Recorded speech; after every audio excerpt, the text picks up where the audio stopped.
नमस्कार।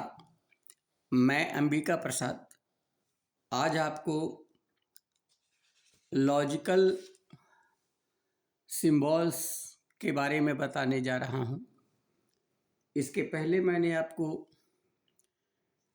लॉजिक का दो तरीके से डिफिनीशन बताया था।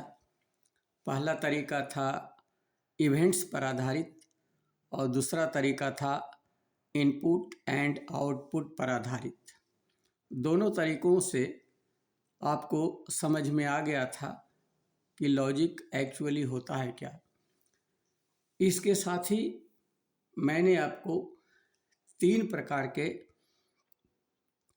लॉजिक का डिफिनीशन बताया था, जिसमें पहला था एंड लॉजिक, यहाँ लिखा हुआ है।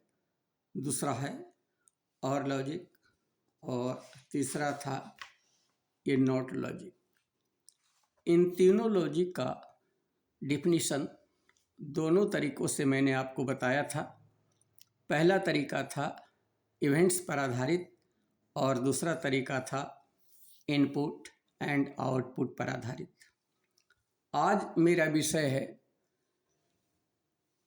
इन तीनों लॉजिक फंक्शन जो है, जैसे पहला है एंड लॉजिक फंक्शन, दूसरा है और लॉजिक फंक्शन और तीसरा है नॉट लॉजिक फंक्शन।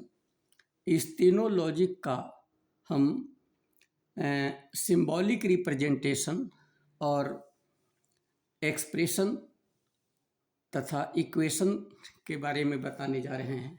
याद रखिए मैंने क्या कहा।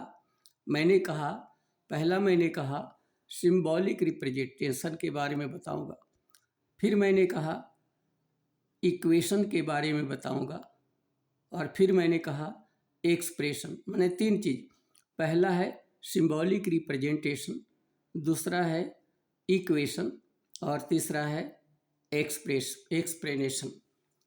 तो सबसे पहले मैं एंड लॉजिक फंक्शन का आपको बताने जा रहा हूँ।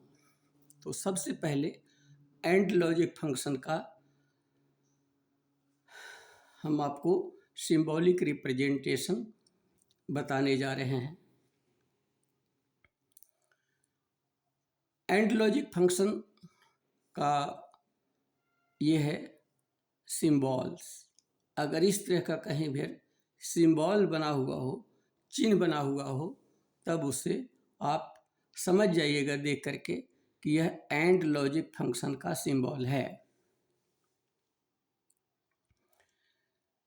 इसमें यहाँ पर है ए और बी, मतलब ये दोनों इनपुट स्टेटमेंट हैं, और यहाँ पर है क्यू, यह आउटपुट स्टेटमेंट है।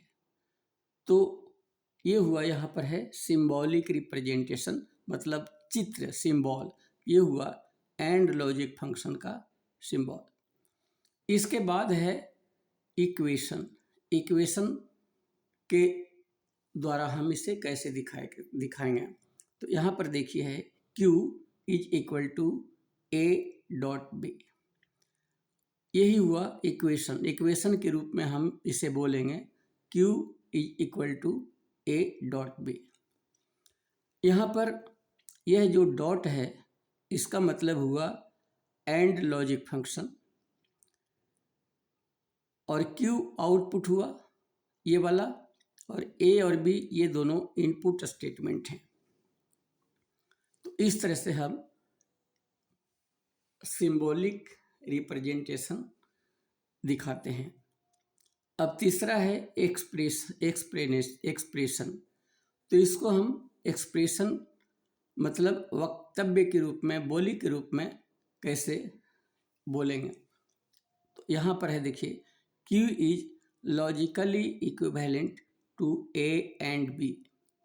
यही हुआ एक्सप्रेशन। हम इसे Q is logically equivalent to A and B कहकर इस लॉजिक फंक्शन को एक्सप्रेस करते हैं। तो इस तरह से तीनों हो गया, सिंबल हो गया, इक्वेशन यहाँ हो गया और एक्सप्रेशन यहाँ हो गया, तीनों चीज हो गया। अब आइए और फंक्शन पर। तो सबसे पहले है सिंबल्स। तो यहाँ आप सामने देख रहे हैं, ये है एंड और लॉजिक फंक्शन का सिंबल, यहाँ लिखा हुआ है और फंक्शन। तो और फंक्शन का ये सिंबल हुआ। यहाँ भी आप देख रहे हैं कि ए और बी ये दोनों इनपुट स्टेटमेंट हैं और क्यू आउटपुट स्टेटमेंट है। तो ये हुआ दूसरा। अब इसके बाद हमको इसको इक्वेशन के बारे में बताना है। यहाँ देखिए इक्वेशन, तो इसका इक्वेशन यहाँ है, यह लिखा हुआ है Q is equal to A plus B. Q is equal to A plus B, यही हुआ इसका इक्वेशन। अब इसको हम एक्सप्रेस कैसे करेंगे, इस इक्वेशन को या इस लॉजिक फंक्शन को हम एक्सप्रेस कैसे करेंगे, वर्ड के रूप में कैसे दिखाएंगे। तो यहाँ पर है, देखिए Q is logically equivalent to A और B, इसी ढंग से इसको बोलेंगे। एक्सप्रेशन यही हुआ, Q is logically equivalent to A और B। अब दो का हो गया, एंड लॉजिक फंक्शन और लॉजिक फंक्शन का हो गया। अब यहाँ पर आइए नॉट लॉजिक फंक्शन। तो फिर तीन चीज, पहला है इसका सिंबल, यहाँ आप देख रहे हैं ये नॉट लॉजिक फंक्शन का सिंबल है, यहाँ लिखा हुआ है नॉट लॉजिक फंक्शन का सिंबल हुआ। The relationship between output and input of the not function may be expressed as, मतलब इसका जो इक्वेशन है वो यही हुआ, Q is equal to A bar, यही इसका फार्मूला हुआ, जिसको आप इक्वेशन कर सकते हैं। Q is equal to A bar. अब इसको हम एक्सप्रेस कैसे करेंगे, बोलेंगे कैसे, बोली के रूप में कैसे इसको बताएंगे। तो यहाँ देखिए Q is logically equivalent to the complement of A। Complement A bar को बोलते हैं A का कंप्लीमेंट।